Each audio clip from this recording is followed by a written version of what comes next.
That has to be the best that we've done. Right on the money, 30-second countdown in. Bam, we're on. Welcome, everybody, back to Pour Over Marketing. We're getting better at this. I've got it streaming now to a couple of different places. Southgate Media Group's Facebook page, our YouTube channel it's now streaming on, and on New Media Lab. So we are putting a little reach out there. We're going to try to grow this thing now. And I think that might be part of the topic for today. Now that I've settled in. Good morning, Sarah. Oh my gosh, I feel like it's been forever since I've talked to you. So many things. I love the new cover. I think it's really cool. So I'm excited for everything happening there. We are not going to have our guest today. We were supposed to have Michael Copeland, and I wrote him last night to confirm, and he was like, yeah, boy, 6 o'clock's pretty early. I said, wait a minute, you're in Chicago. It's 8 o'clock. He said, no, my daughter and I went to California. We're on a trip. Why are you getting up at 6 in the morning to come on here when we can do it next week or another time? No big deal. So today, no guest unless somebody pops in and wants to talk to me, and we can always add them to the studio. Otherwise, we're going to take questions and have kind of a casual, fun talk. So, yeah, truth, Sarah. Here, in fact, truth. Love that. So let's talk about a few different things. One is things that have been on my mind this week. For those of you that watch regularly, you know that I keep talking about this big project I'm working on. It's basically an overhaul of the catalog for the publisher I work with. And I've got somebody helping me with art and everything, which really helps having another person. I really need about 5 more people, but what can you do? But we're getting somewhere. I think my journey with this is actually important. I think it's important not only for me and for the company, but it's important for you guys to hear. So at first, we were doing a thing called one sheets, which is basically an advertisement for your book. And we decided, you know what, we need to use these as part of our catalog because they look really good. The catalog is very complicated. The one that we had, you have to use an Adobe program. And what I discovered when I got into it was if I was updating something, so let's say, Sarah, you put out a second book coming out in November, I would have to, we put out the catalog. If I want to plug that one in, it would have to be all the different things getting updated because of the way they scale. It's not like a website where I can say it's a cascading style sheet, and when I add things here, it pushes down. It would push down and it would throw all the formatting off. Good morning, Bruce. So happy. Yeah, I'm not going to say it. No, I'm happy you're here, Bruce. So we figured out we could do this other thing where we use the one sheets and we use basically like a landing page that's clickable to authors and genres and that. Just creating the one sheets is a big process. There are multiple types of one sheets that we have to create. And when we started this, I was like, you know me, I'm going to do this thing in a quarter the time of anybody else. I'm John Henry. I've got my hammers. There's an old man reference. And I did. Within a week, I think there were 280 that had to be done. I was at 210. And then I realized these aren't going to work the way they should. We have to improve these. And I was talking to the CEO about it, and she had a couple of really good, strong suggestions. Her first reaction was, these look great. And then she said, hey, could we add this? And I was like, yeah, we definitely need to add that. So we had to go back to the drawing board and redefine these one sheets. Not a big deal.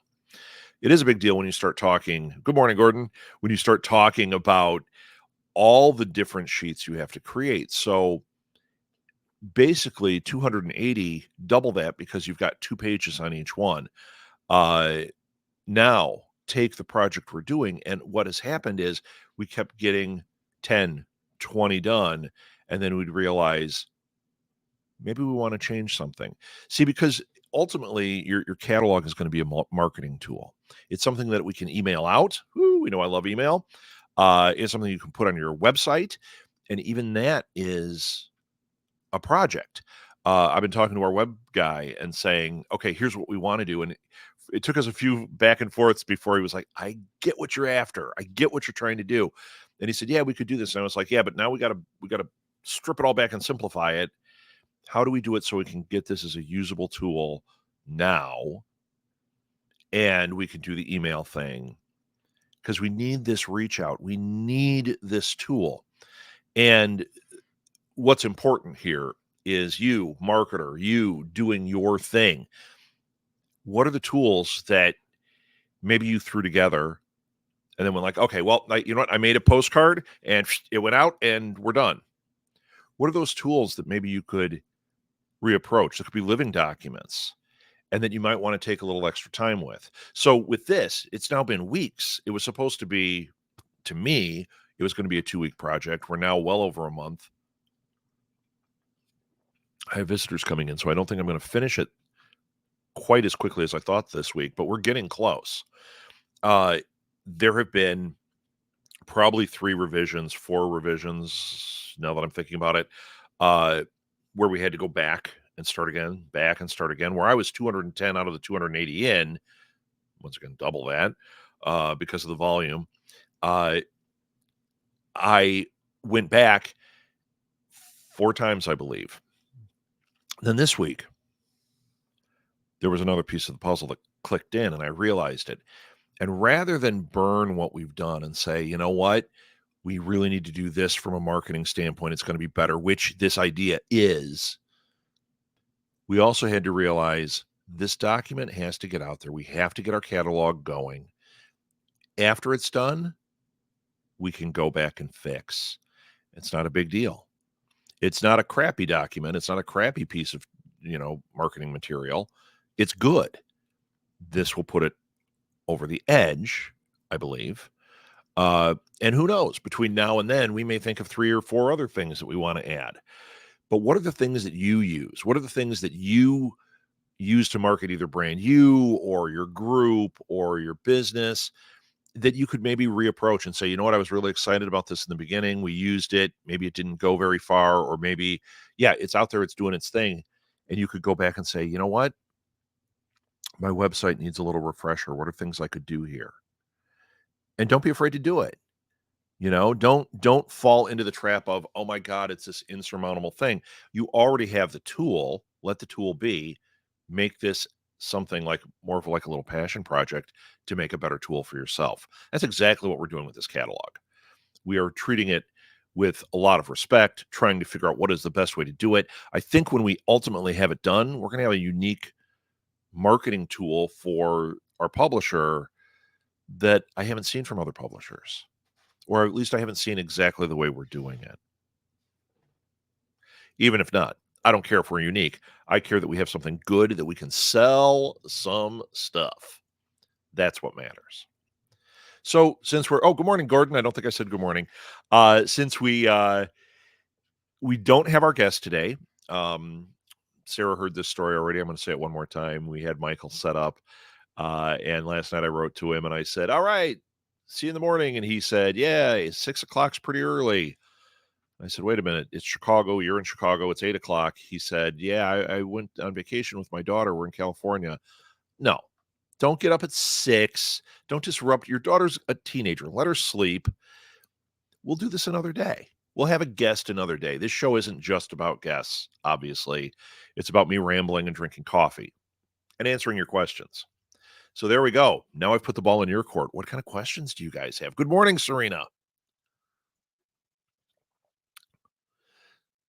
So as long as we're doing that, it's going to be a busy week. We've got our family coming in from Ohio, and they're going to be staying with us for most of the week. So add that on top of it. But like any smart entrepreneur, you have to go into even something like that with a plan and say, well, I can't pause what we're doing. I can't pause this catalog. I can't pause our social media. I can't pause Southgate Media Group stuff. I can't pause Writers Row, which is another project we have, which clock is ticking. We got to get that thing ready for Indiana PopCon, Indie PopCon. We made a plan. Maeve and I sat down and said, okay, what is our week? We're definitely going to be doing a lot of stuff with them over the week and taking time off. It just means maybe I get up earlier. There's the 5 a.m. club. You guys heard about that? The 5 a.m. club. Uh, guess who? Hey, Chelsea. Yes, Indy's going to be awesome. Um, the 5 a.m. club is a thing where people, especially entrepreneurs, are getting up at 5 o'clock to get as much done as they can before their workday starts. I'm not a member of the 5 a.m. club on purpose. In fact, with the time change, I've kind of become the 6 a.m. club, but for a long time, I've been getting up at 5. Like I said a couple weeks ago, I either watch Bar Rescue and drink some coffee and then get to work. And that's not entirely true. When I watch Bar Rescue, I'm also working. I pay attention to what they're saying, and I also take not only notes, but I usually am sitting there like, oh, yeah, do this. Yeah, do that. Yeah. Or if you're Bruce, you're doing this at that time. Uh, oh, you're going to Ohio for the eclipse. Cool. Where in Ohio are you going? We all want to know. That's so cool. Doesn't say. Serena will tell me. Uh, so yeah, even though I'm part of the 5 a.m. club, I don't want a podcast at 5 a.m. or 6 a.m. Just south of Dayton. Very cool. There's a for people that know me, it's probably funny. For those of you that aren't like haven't known me forever, it's probably not that funny. You probably don't notice it, but there is a podcast on the Nuff Said stream from our very first season. So going back 11 years ago, where Jack and I tried a thing. So what we would do is we would watch Agents of Shield, and we would try to get it out as fast as we could. Our commentary about it. We ended up settling into a pretty good groove with it, but in the beginning, it was like, man, it's kind of late because we were in different time zones, and I can't always watch it, or he can't always watch it right when it airs. So we decided we had this idea we were going to record early the next morning so that this hit your thing. It's edited and boom by 7 in the morning. This audio is so hilarious. I am incoherent. I can do work on my computer and that, but try to get me talking, and it's like I sound dopey and drunk. Like I don't usually. I swear to God, I'm not a drinker except coffee, but I sound dopey and drunk all the time. Serena, my mom's house. Yes. Oh, that's so cool. So she is on the path to totality. Why don't you give the address? Everybody's showing up. Don't give the address. No one wants to be around me when I'm writing at 5 a.m. I'm a troll. I can't, like, I can write okay at 5 a.m., 6, I'm better. But boy, try to talk. Oh, it's bad news. And it's funny, I get people that complain that we're doing this too early, and it's like, you know what? 8 o'clock in Chicago is not too early. It's it's it's a nice morning thing where we can talk and share some ideas and have a little fun. If it was a nighttime show, I might be a little bit more teachery, a little more prepared. Speaking of which, I don't want to start it this week, but I'm planning on in 2 weeks on Thursday. Let's get a date. Let's get a date. Uh, on April 4th, my plan right now is to launch the companion to this, which is happy hour marketing. And we will do something later in the day because I do have a lot of people in other time zones, other countries that have asked me about this and said they really want to be here. And it's like, okay, well, maybe we'll keep doing our Saturday morning thing, but maybe we'll add like every other week to a Thursday. We did one of those and we had a pretty good crowd. That one I would call a crowd. Here it's like a little gathering of right now there's 7 of us here. Uh, and that Thursday night, though, we had like 20 people show up. Um, so I think we're going to add that. Look for information on that. It should be April 4th. Okay, back to these comments. Oh, I know you, Rob. Yes, Bruce, you know me. I usually need to, Gordon. I usually need to build a head of steam by 8:30, 9. I get started writing, working, whatever. Yeah, man. You know what, Gordon? That was totally me. Uh, it was a couple of years ago. Um, it was actually, yeah, I want to say it was during COVID that it happened.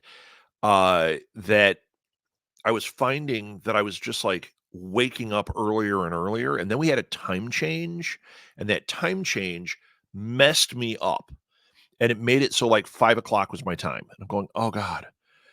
So no more staying up late at night. And when I do, I still wake up at 5. Um, Now I've got it down to a little bit more reasonable. It's about 6 o'clock, but I get right to work. I get right on it. Um, I didn't say it's good work. It's kind of like you got to knock out the cobwebs for a while.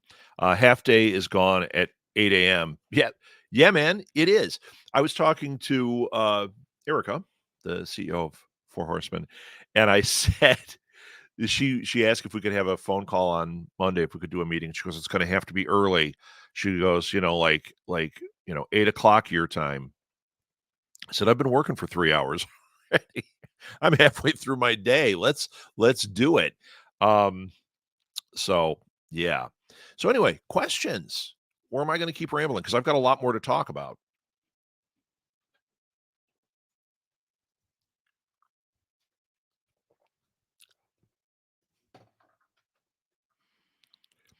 Okay. I'm gonna talk about a couple other things. 5 a.m., same. Yeah, it just happens. I don't think it's the kids either. Although maybe it is. Maybe it's like that's my time where I know they're gonna sleep a little bit longer, so I get a little bit of quiet. Maybe. I don't think so, though. I don't think so. Molly sleeps in. Molly turns 17 this week. That officially makes me old. Uh, which, I mean, if you look at my driver's license on my birth date, you'd say I'm old too. I guess that officially makes me old. But yeah, I have a 17-year-old daughter. We went to see, actually, this ties into something I wanted to talk about, because this is really important. Once again, I know most of you are entrepreneurs. You're trying to do your thing. Um, Even if you're not, even if you're trying to be a linchpin at work, or uh, you just like kind of the marketing thing and you're interested in it, and you're like, how do I apply it?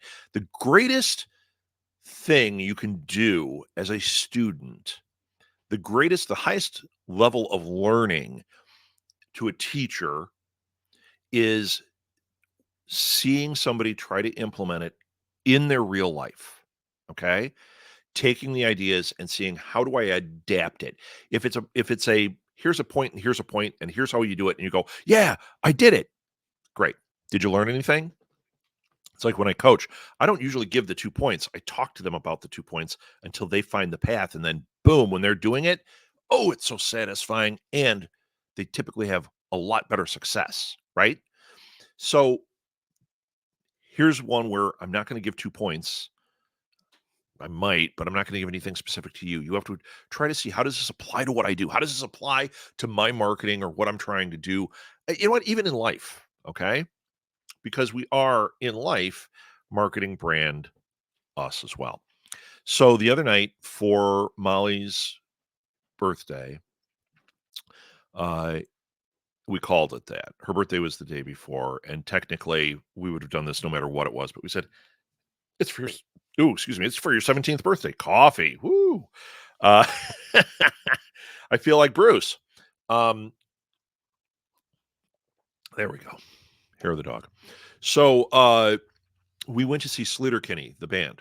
Sleater-Kinney. I don't know if you guys are familiar with them. Turned out, well, we'll get to that point. First of all, uh, it was an amazing, amazing show. I am Molly's concert buddy because her friends like some of the music she likes. She has a wide cut of music that she's into, and she really is deeply into these things. And the good news is, with Maeve and I, we listen to new music, old music. We're not like, oh yeah, we're stuck in the 80s. Not by any stretch. Um, we listen to all sorts of stuff. And Sleater-Kinney, who, it's funny, a lot of people think is newer. This was their 30th anniversary the other night. So technically they're old man music. Old women music because it's 2 women. Uh, anyway, Molly's into that. We go to see new bands. We go to see all sorts of stuff. But we went to see Sleater Kinney. And first of all, amazing show. Second of all, I was paying attention, as I do, to the marketing.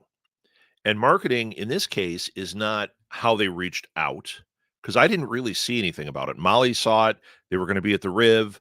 She ordered the tickets and said, "We're going to call this my birthday." And great, cool. So she and I were going to go to it. Maeve doesn't like the crowds, doesn't like to go to those things. Uh, so anyway, I mean, she loves concerts and music, but standing in with all those people, uh, saw a meme that called us polyamorous. What, Sleater Kinney? Because, yeah. So anyway, uh, from a marketing standpoint, there was so much going on. There was so much visually and, obviously auditory, but, like, one thing that I was noticing is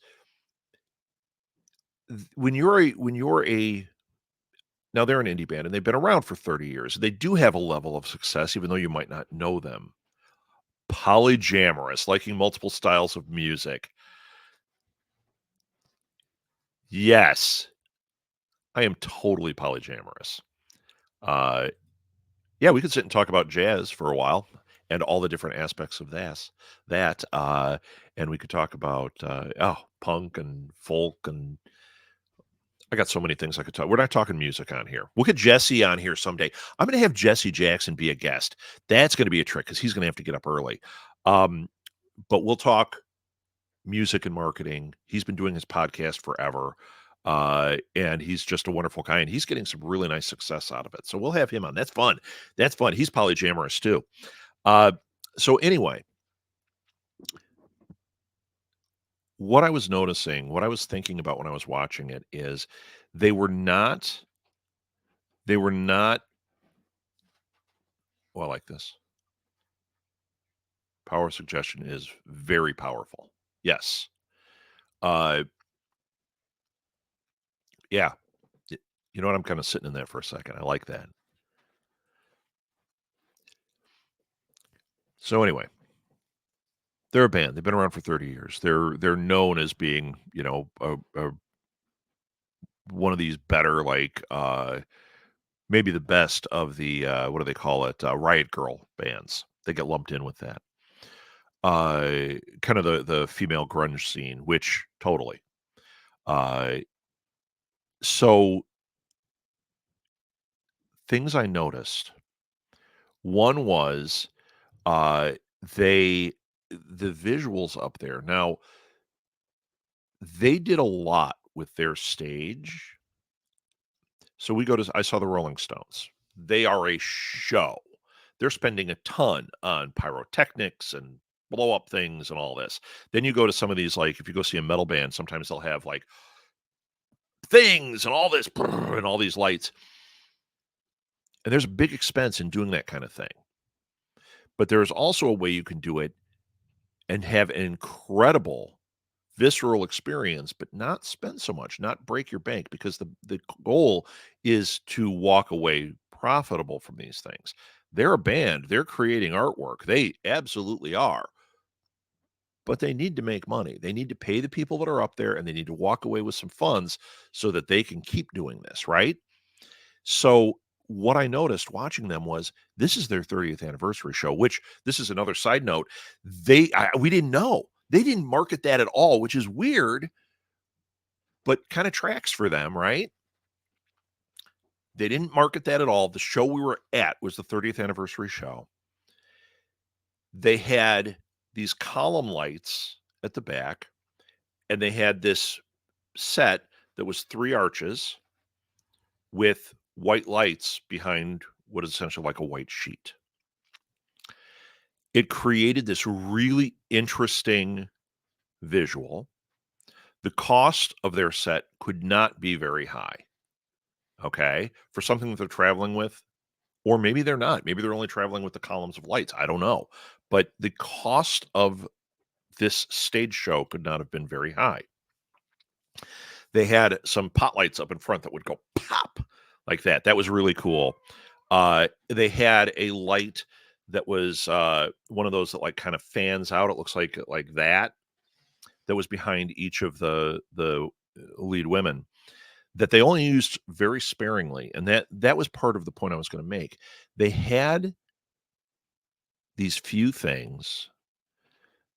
I would say they used them relatively sparingly to great effect. So rather than having, $1 million set, they had these two lights, they had three pop lights, they had these columns, and they had this thing. And they used it in a way that integrated into the music. And what they did with themselves, and this is you, this is where I'm watching them thinking they understand brand you, okay? Carrie Brownstein, she's on the show Portlandia. She's one of the two women. She would go up. They were dressed a certain way. They dress in their inner rock star without being like ridiculous. They look like you want to watch them, right? They didn't just show up in a t-shirt. Although, Nirvana shows up in a t-shirt, you want to watch them. She would do things like she would dance around while she was playing. The other one is singing and pushing it way out. So the other one, and I can't think of her name, but she had this like silver dress. So it was visually like whenever she'd sing, your eyes were right on her and you saw this dress interacting with the light. Carrie was kind of moving around, kind of like if you've ever seen Stop Making Sense, the way the band kind of moves. It's got this like energy to it. And then she would do things like she'd come to the center, and when the lights would cut and the white sheets, they had a red light too that would shine through. When that would happen, she'd go back and she'd hold up her guitar like this, and then she'd go back. But it created this visual memory that was so cool. And from a marketing standpoint, I'm watching it going right there. All these moments are social media fodder, right? These are all things that I'm going to want to look at, that I'm going to want to share. They were very conscious of their visual show. Yet at the same time, they didn't pay $1 million for this. They didn't have to. So when we do our Writers Row, which I mentioned earlier that Chelsea is going to be with us at, we did some simple things to differentiate ourselves. We have these racks in the middle that we cover up with black fabric, and we have TVs at each corner. Nobody else has that. It looks really cool, right? Everything is very streamlined. It's very stripped down. We did not spend a lot of money on things, but when you look at our table, when you look at what we've got going on, other than a little signage issue that we figured out, we look like rock stars in the middle of this convention. When you look at the other people there, it does not look like what we're doing. It does not create that. We did not create as many moments that were photogenic and all that because this was a beta and we're like, but going forward, we are going to be very conscious of that. When you watch one of my panels, I do a lot of physicality. I do a lot of interacting with the audience so that at the end of the day, people will take pictures and post stuff, my stuff looks different than the other panels where everyone's sitting there talking, right? Mine looks like, oh, he's doing something. I want to see that. I am conscious of that. I wear certain clothes. I physically move certain ways. Our booth has a visual palette to it that we're trying to create. Going back to the beginning of the conversation, did we get it right from the beginning? No, it evolves, but we're always paying attention to it. Maeve and Erica and I, Molly and I, we're always talking about these little things. We don't want to spend money and have it not make profit because we got to make profit at this. But what can we do to increase profit by making it more professional, cooler for the audience, a better experience, and building brand us, right? Without spending a lot of money. What you're spending is brain power. that's what we're doing. Okay, that was a big thing.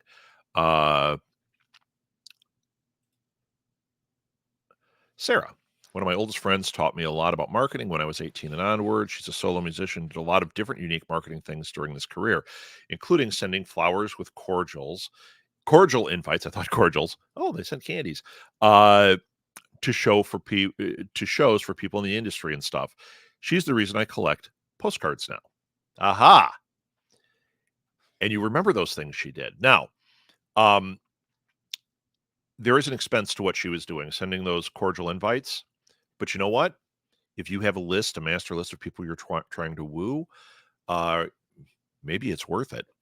I remember a friend of mine. I have a friend who's a rock musician.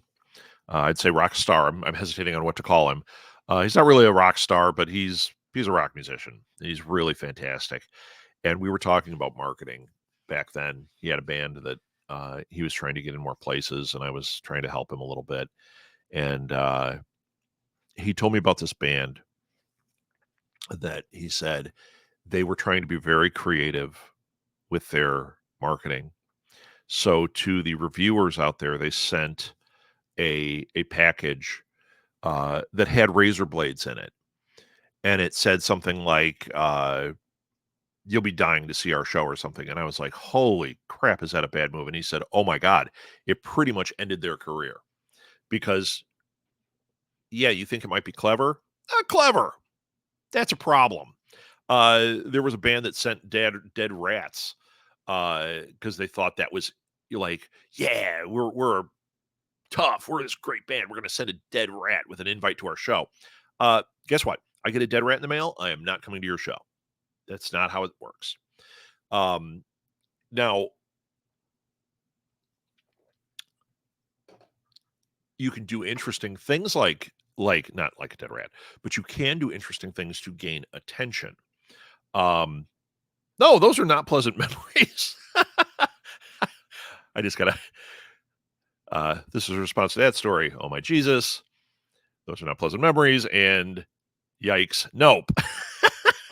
I know, horrible, right? Horrible. Um,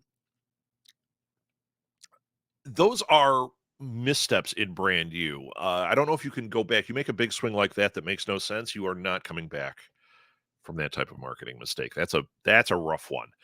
Um, but they are trying to think outside of the box. They are trying to think of things they could do to get attention. But here's another way to look at it. So when I first got into acting, got my first agent.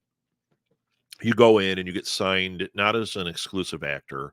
It's a little different now. Now they pretty much won't take you unless they're signing you exclusive. But back then, you would try to get the agent's attention so that they would take you on and maybe send you out on some calls. And then if you were booking a lot, they would ask you to be exclusive, which was a big deal. So I was, I don't know, 18, 19, something like that. And I went down to one of these open calls and they took me in. And my friends, my other actor friends, were like, "Well, how did you do it? How did you do it? Oh my God. I'm trying all these different things and they're not taking me." And I went, "I don't know. They had an open call. I went to it. I was prepared. I don't know, luck of the draw. They might not have taken me." But I think the X factor was I thought about it beforehand. As Bruce said, the power of suggestion is really powerful. I went in with that power going, of course they're going to take me on this, but I'm not expecting to get made exclusive. So then I ended up booking a couple of commercials in the first 30 days, which was crazy. Basically, the way it works is when I say that it wasn't the first 30 days of me doing this, it was pretty close to it. But you book a SAG job, and you were forced to join the union, okay, which costs a lot of money. You can do for 30 days, you can do as many SAG jobs as you can get without having to join the union. Now, okay, that sounds like a great theory, but most people get one and then they might not get another one for 5 years. They might not ever get another one. So you're like, do I join the union? Do I not? I ended up getting a couple of commercials in that first 30 days and I was forced to join the union because I got one like immediately after too. So I got like 2 here, and then I got one at like 35 days. I'm like, well, I'm in the union. Now here's the story. So I wrote to the woman who ran it, the CEO of the company, of the agency, and I introduced myself. I said, I would love to have a chance to sit down with you so that you can meet me. I would love to meet you. This way you can meet me because, hey, I'm booking some things out of your agency and I think it would be cool for us to meet. Now, this is like, 18-year-old me. So I think it'd be cool if the two of us met. Uh, so she did. She said you can have a 10-minute meeting, which I was thrilled about. I got in there and, oh, wait, before this, I'm telling my friends and they're going, wait a minute, how did you get a meeting with her? Oh my God. And I said, I asked. That's all I did. I used business communication skills. I wrote a letter that everything was spelled correctly. I wasn't trying to be funny or anything. I wasn't trying to get noticed.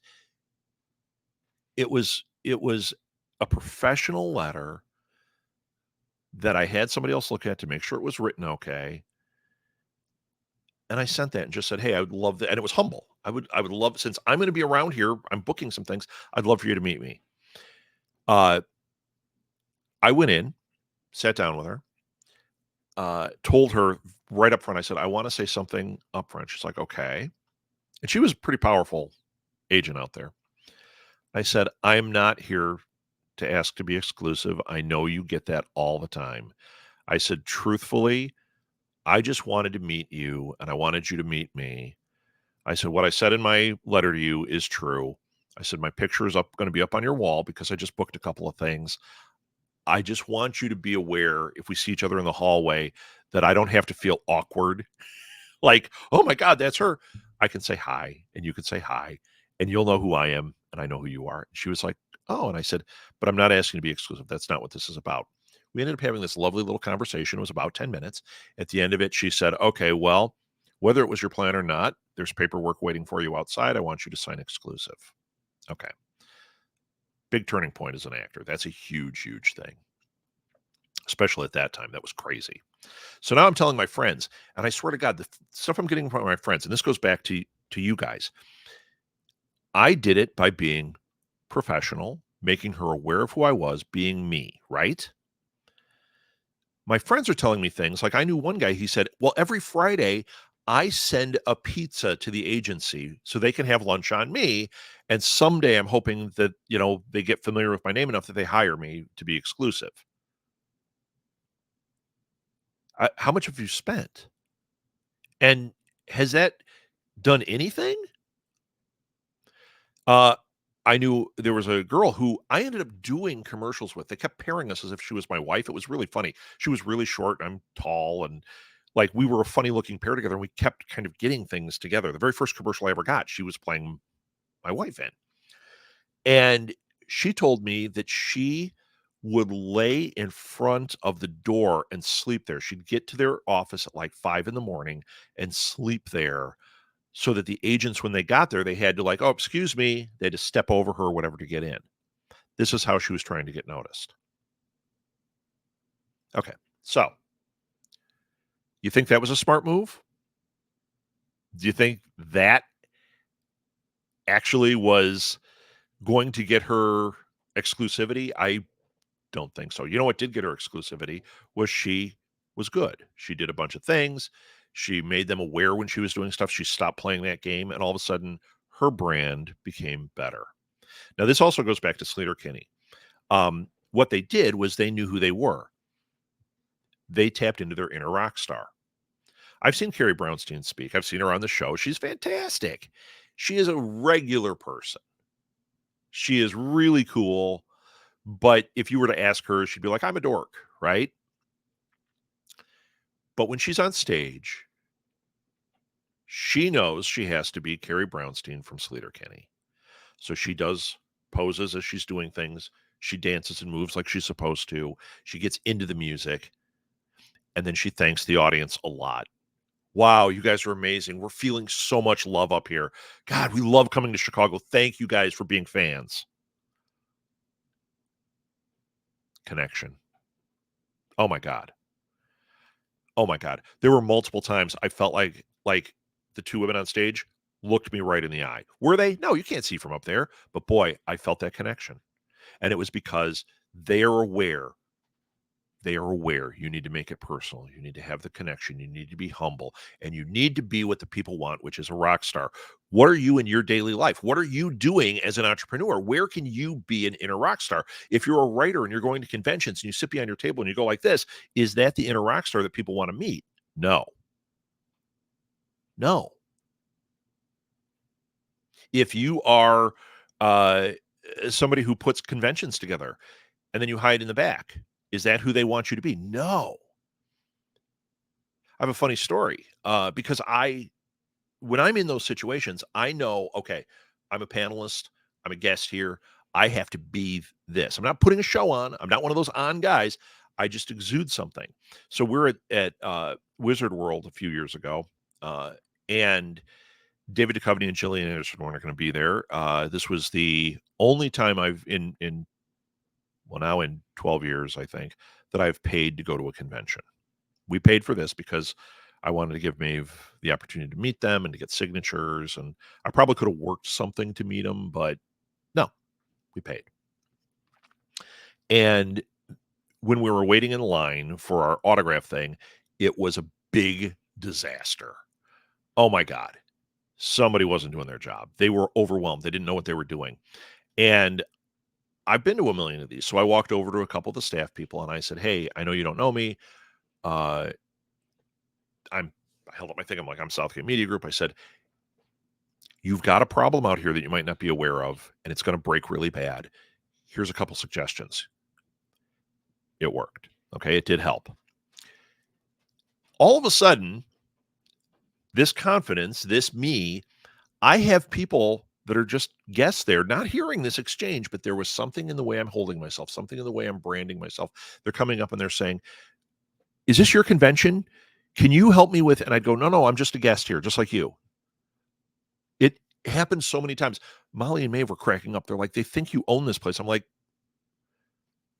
it's all because I know that at a convention, I am supposed to be this person. And I'm supposed to be part of the team as well. When I was helping them, I wasn't helping them for me. I was helping them because I saw a problem, I had a solution, and I wasn't like, "Do this or you're dead." I went up and said, "Hey, I see a problem. This might work." And they went, "Oh." And I said, "I'm doing it for selfish reasons. I want to get through the line." But in reality, I was doing it because I'm part of their team. And brand me made everybody think that I was in charge, even though they didn't hear that exchange. It was just how I held myself, how I dressed, how I was in there. Where do you do that in your job? Where do you do that in your life? Have you ever walked through a Target and had people walk up to you and say, "Hey, are you from corporate or something? I have a question." And I go, "This happens to me." And I go, "No, no, I'm trying to buy socks. I don't work for Target." It happens to me regularly, but it's because it happens after I've done something where I'm exuding that, where you're showing that kind of power. Can you do that in your life? Not that you're in charge, just that you're confident and that brand you is coming through. Okay, that was a lot of dumb shit. Let's see here. Bruce wrote, "Working for Coca-Cola Company for over 25 years. Yes, I'm dating myself." I've heard that about you, Bruce. Marketing was always preached as being continuously innovative and engaging the customers' needs was very important to that business.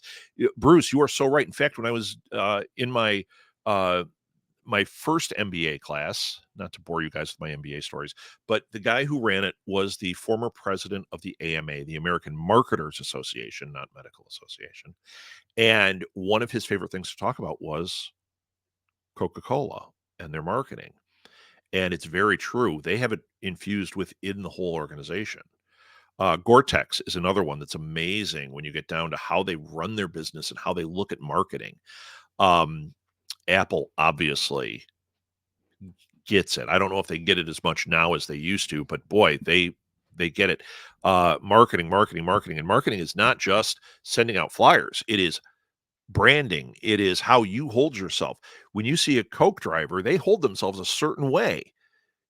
in what they're doing. It's not like when we had our I'm going to throw Sears under the bus. We had our dryer. We had a problem with the dryer. They came in, they installed it, and the guy did a bad job. And I called up and said, "Hey, they got to come back out." And I said, "Look, the guy that came out he didn't know what he was doing. He was borrowing tools from me, and he put it in wrong." And they said, "Oh, we promise that won't happen." I said, "I don't want that guy coming back in here." I said, "I want a Sears employee, not a subcontractor." And they said, "Yes, sir. Yes, sir." And what did they do? They sent the same damn guy out here, and he screwed it up a second time. Were they concerned about brand Sears? No, they were just running a business. They were just taking care of it. Was bad. That was at the end of Sears. Look at where Sears is now. Are they even in business? And if they are, would you call them? Always look for opportunities. As a mentor of mine years ago told me, "Oh, 4 eyes are better than 2." Yeah, actually, Bruce, that's correct. In fact, that goes back to something that we talked about before, which was when we had our business. Uh, Maeve and I would always say, we need somebody to walk in that's not us, somebody that can see it from the outside. Because when it's your business, when you're in the center of it, you don't see everything, no matter how hard you try. When we're standing in writer's row, we see, you know, the, the machinations, we see the marketing, we see this, but then I guarantee you there's either somebody in the booth that's not one of them that makes those decisions, or there's a patron that walks up that sees something else that could say, "Hey, you know what? You're not doing this," or "This is really great. Do more of this." 4 eyes better than 2. 8 eyes better than 4. Uh,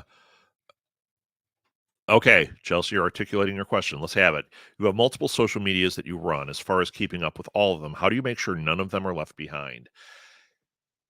All right, let's talk about it. First of all,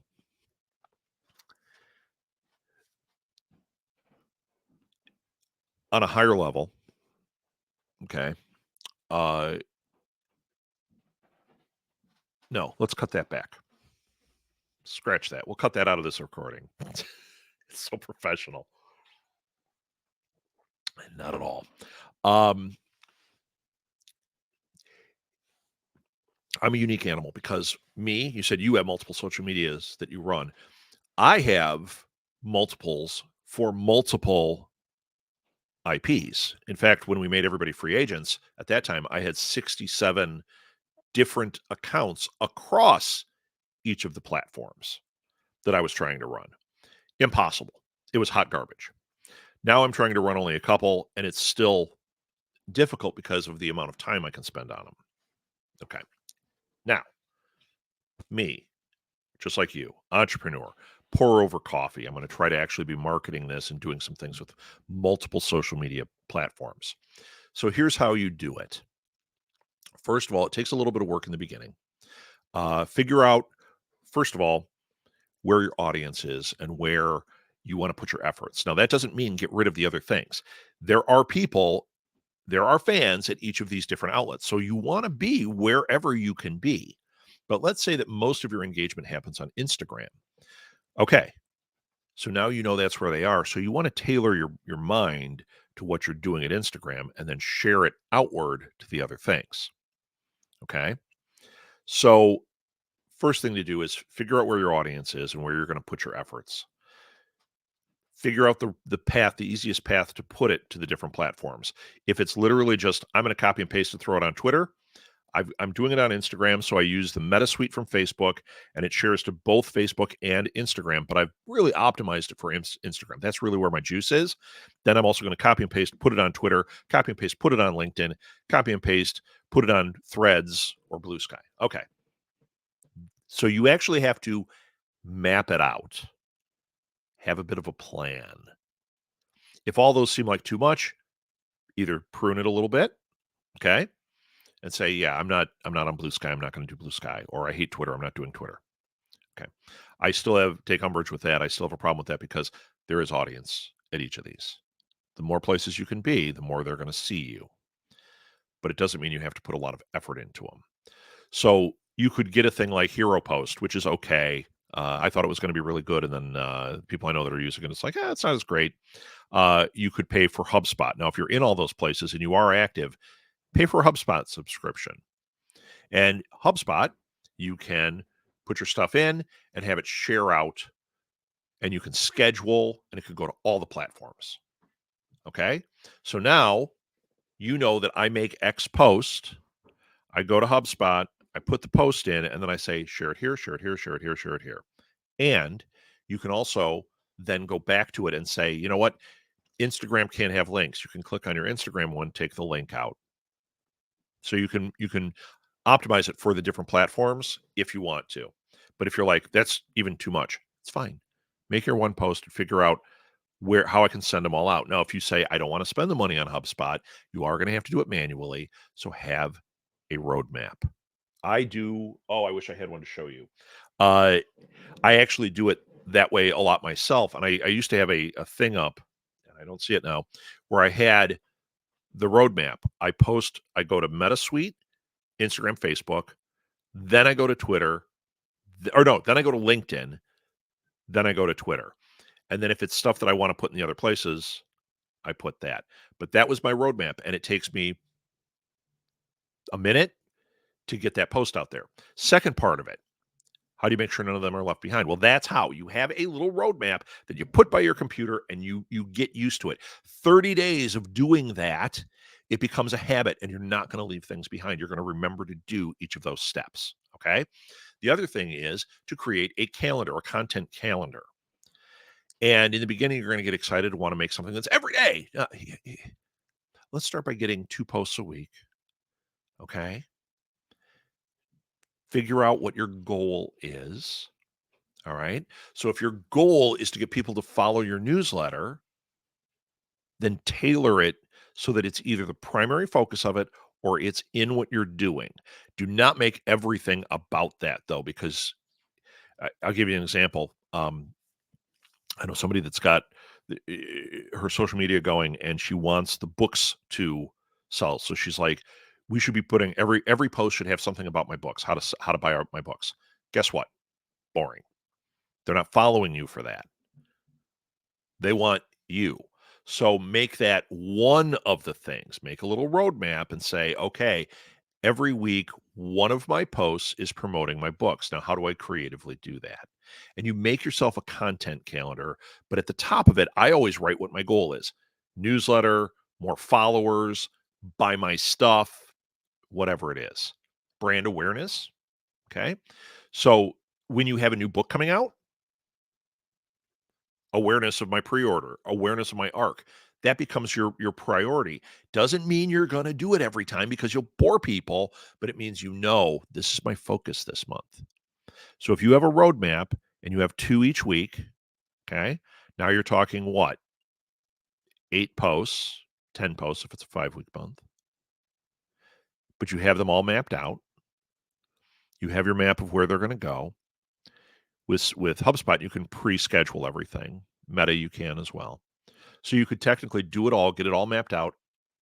And now the only thing you have to worry about is check in on your Twitter, check in on your Facebook, and see if anybody's responding. Because if they are, respond.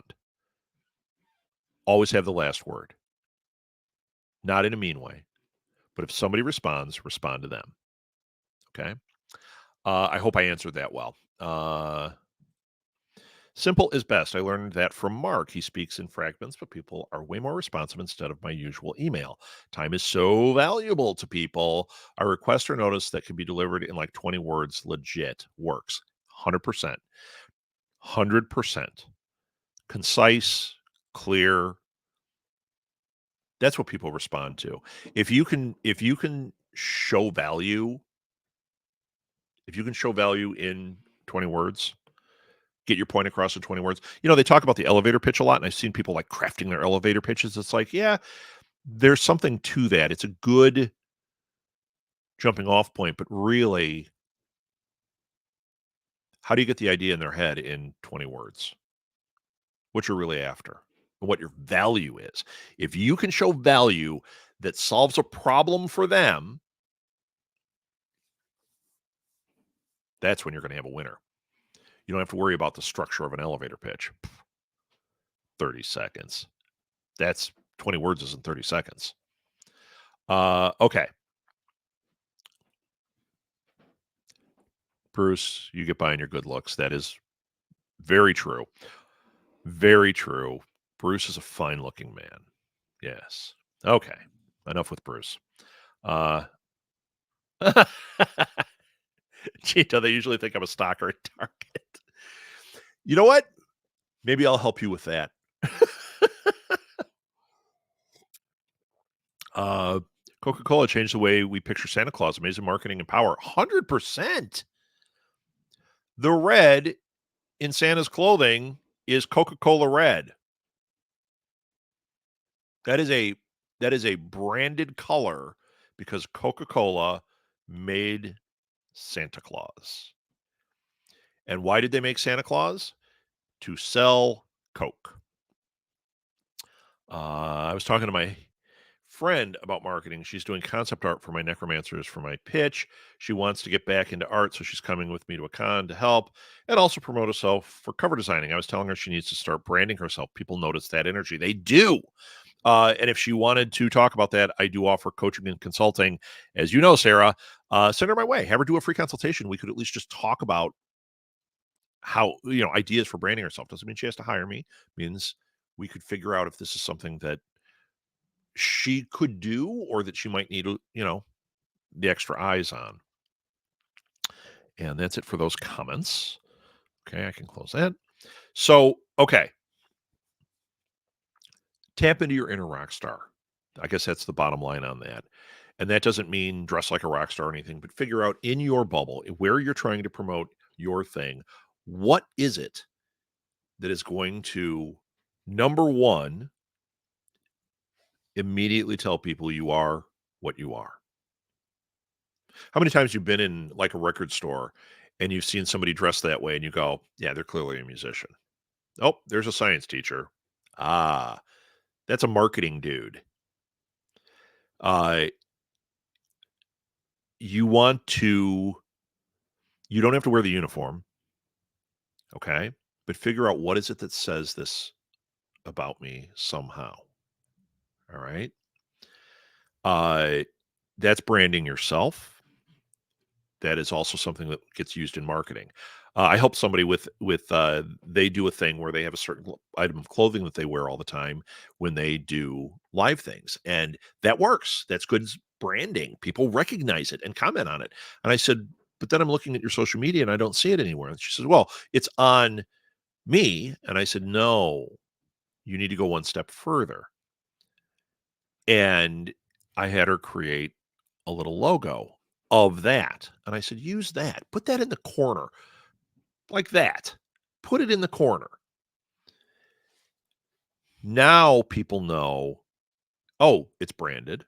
Okay. They might ask what it is. And it does, when you look at what she's doing and you look at that logo, you do start to understand, oh, she's creative. I don't know what she does, but she's creative. It makes her messaging a little easier. She's tapping into her inner rock star. Um, I like Rob's uniform. Yes, the quick put something on so it doesn't look like you slept in it. That's my uniform at these shows. So I'm glad you like it, Bruce. Author outfit of the day pose. I like that. I like that. That's cool. Um, and that, I mean, that's something that we've seen a lot when people start talking. Chelsea, when you were talking about how do you manage all that, one of the things you do is you don't have to always go back to how do I market this in a way like I'm doing all these posts and all these things. Oh my God, I got to think of something new all the time. Come up with something simple. Author outfit of the day, outfit Friday. And then, every Friday you're going to throw a picture up of a different outfit or something. And you're like, and it doesn't even have to scream author. It could just be you. You went to the thrift store and, you went and you got a pop vinyl and you went and took pictures of it in different places. For me, I was doing a thing for a while where every time I went to a coffee shop, I'd take a picture of me holding the coffee. And then I would hashtag it Coffee Palooza and coffee shop and that. And you know what? It was getting traction. Why do you think this says pour over coffee on it or pour over marketing? because it's got traction. People started to associate me with coffee. All that stuff was us doing live shows in a coffee shop. Is my show about coffee? No. That's why it's pour over marketing, but it does allude to it. It does go back to that. Okay, I think we've rambled on about this. I'm going to try to get Michael on next week. I'm not sure. Uh, I didn't even do my things about signing up for the newsletter. This was really informal. Let's see. Yes, Bruce, have a great weekend. He says that to everybody. So, yes. One last thing here before we go. Pierre wrote, it can be hard to write for yourself and others when requested. Yeah, it can. It can. That's why, you know what? You get people on your team. You get friends, people you can share stuff with and show. That's how you do it. Have a great weekend. Chinto, Sarah, thank you for thank you. Have a great day. Guys, thank you so much for being here. We will be back next week. I am still trying to figure out how to grow this because I think we're having a fun time. If you have topics or questions you want to send in, write to me. Okay. Send them to rob at smgpods.com. You can write them in the thread here. Go to New Media Lab and write me. A lot of you know me on Facebook. Write me there. Send me a messenger. Heck, a lot of you have my phone number. So text me. That's better. I never answer my phone. Too busy. But yeah, thank you guys so much for being here. I will see you next weekend and keep an eye out for the happy hour post because we will be doing that soon. Thanks, everybody.